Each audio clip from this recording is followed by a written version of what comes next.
My wife said it was just a kiss and a little touch, mocking my old-fashioned values. So I took the house, the money, and her pride. Now she's begging to come back. I never thought my life would turn upside down because of a few careless words. At 34, I believed I had built something steady, something real. Emily and I had been together for years, and I trusted her more than anyone. Our evenings were filled with music, quiet conversations, and the kind of comfort that comes from knowing someone sees you fully. But that Saturday night changed everything. She walked in from a coworker's birthday party laughing a little too loud, with her cheeks flushed pink and a strange scent clinging to her jacket that wasn't hers. I asked casually about the party, expecting a funny story or a quick recap. Instead, she sat down with a glass of wine, looked at me as if she was talking about the weather, and said calmly, "I kissed a guy tonight. It's not a big deal. You're being old-fashioned." For a moment, I thought I misheard her. So I asked her again, and she repeated it in the same carefree tone, almost amused at my expression. She explained that people nowadays were more open, that a kiss didn't mean anything, and that relationships should be freer. But as her words hung in the air, it wasn't just the kiss that cut me. It was the way she belittled my feelings, making me feel like caring about loyalty was a flaw. I sat there remembering the times she herself had mocked others for cheating, the times she said loyalty mattered most to her. Yet now she sat across from me, shrugging, acting like I was the one who needed to modernize my thinking. That night I couldn't sleep. She hummed softly beside me, checked her phone, and drifted off as if nothing had happened, while I stared at the ceiling wondering what happened to the woman I thought I knew. The next morning, my daughter from my first marriage stopped by. She's 21, sharp, and not afraid to speak her mind. She took one look at me and asked what was wrong. At first I hesitated, but I finally told her. She turned to Emily with disbelief written on her face. "You really told him a kiss is normal? Are you serious?" Emily tried to defend herself with the same talk about modern freedom, but my daughter didn't let it slide. She called out the manipulation, the blame shifting, the way Emily tried to rewrite promises. She said plainly, "You're not just kissing someone. You're gaslighting him into thinking he's wrong for caring." Hearing my daughter speak the truth out loud made me feel seen for the first time since that confession. Emily's confidence cracked under her words, and in that moment, I realized this wasn't something I could argue away or ignore. It wasn't about winning a fight. It was about protecting myself, my dignity, and the values I knew mattered. That afternoon, I started planning quietly. I didn't want drama. I didn't want screaming matches. I wanted steady steps that would put boundaries in place. First, I took care of the money. We had a joint account, and I shifted control so I was the primary holder. I didn't empty it, but I moved funds into my own account and set limits.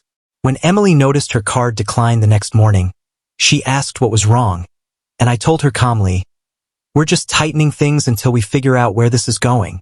Next, I changed the apartment locks. The home was in my name, and I made sure only my daughter and I had access. It wasn't to punish Emily, but to remind her that this place was built on trust she had shattered. When she realized the code had changed, she exploded, accusing me of being controlling. I said nothing, because deep down, she knew why it happened. But the most important step was the truth. Emily had already begun telling friends her version, making me look like the rigid, old-fashioned husband who couldn't handle modern love. So I quietly reached out to the people who mattered, her sister, mutual friends, family members. I didn't badmouth her. I just stated facts. And facts spread slowly, like water seeping into stone. Soon, people started asking her hard questions, and "it was just a kiss" defense stopped sounding so clever. Behind closed doors, I discovered more too. Messages on her phone with the same man from that party. Playful words that crossed every boundary she had sworn she'd never cross. I didn't confront her with shouting. I collected screenshots, dates, and built a timeline.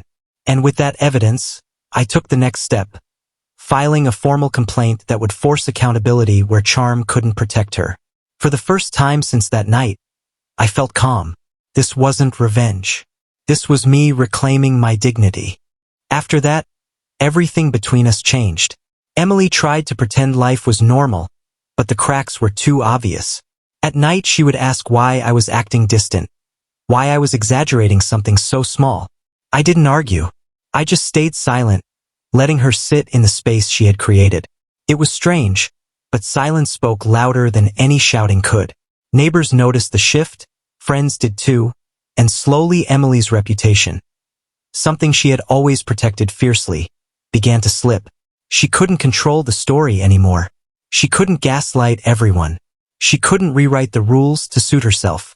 And as her circle stopped defending her, she began to feel the weight of what she had done. Then one evening, she walked into the kitchen while I was making coffee. Her voice was softer than usual, her hands twisting together nervously. "I'm sorry," she said. "It was only a kiss. I don't know why I did it. I love you, and I don't want to lose us." Her words sounded rehearsed, like lines from a script. I stirred my coffee slowly, not answering. She grew restless. "Please, you're making this bigger than it is." I crossed a line. "Yes, but don't I get a chance to fix it?" Finally, I looked at her and said calmly, "You told me a kiss was nothing, but it wasn't nothing to me. Words and actions have to match, and yours don't." She blinked, caught off guard. I didn't shout. I didn't beg. I just spoke the truth she couldn't argue against. For the first time, she looked scared. That night, she packed a bag. No tears, no big speech, just a note saying she needed to find herself.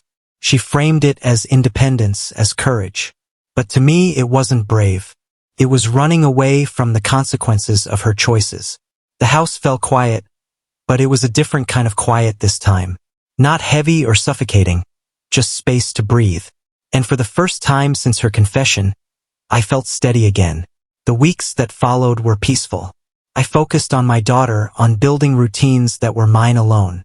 Meanwhile, the formal complaint moved forward, and friends who once laughed at Emily's jokes about modern love began to distance themselves. She couldn't charm her way out of this. Months later, the phone rang. Her name lit up the screen. Against my first instinct, I answered. Her voice wasn't smug anymore. It was low, careful, almost fragile. "I made a mistake," she whispered. "I miss you. Can we meet? Can we try again?" For the first time, I didn't feel anger or even hope. I felt calm. I told her, "I don't need apologies. I need to see if actions match words. Until then, there's nothing to talk about." She went silent, then said quietly, "I understand." That was the end of the call. Later that evening, my daughter sat across from me with a small smile. "You handled it like a grown man," she said. "Not by screaming or breaking down, but by showing her who you really are. That's the dad I know." Her words stayed with me. This wasn't about revenge anymore. It was about choosing dignity over drama. Emily once told me fidelity was old-fashioned, but I see it differently now. Loyalty and respect aren't old values. They're the foundation. She made her choice, and I made mine, to stop being collateral damage in someone else's experiment. I appreciate you staying until the end. If you found this story powerful, don't forget to like and subscribe for more.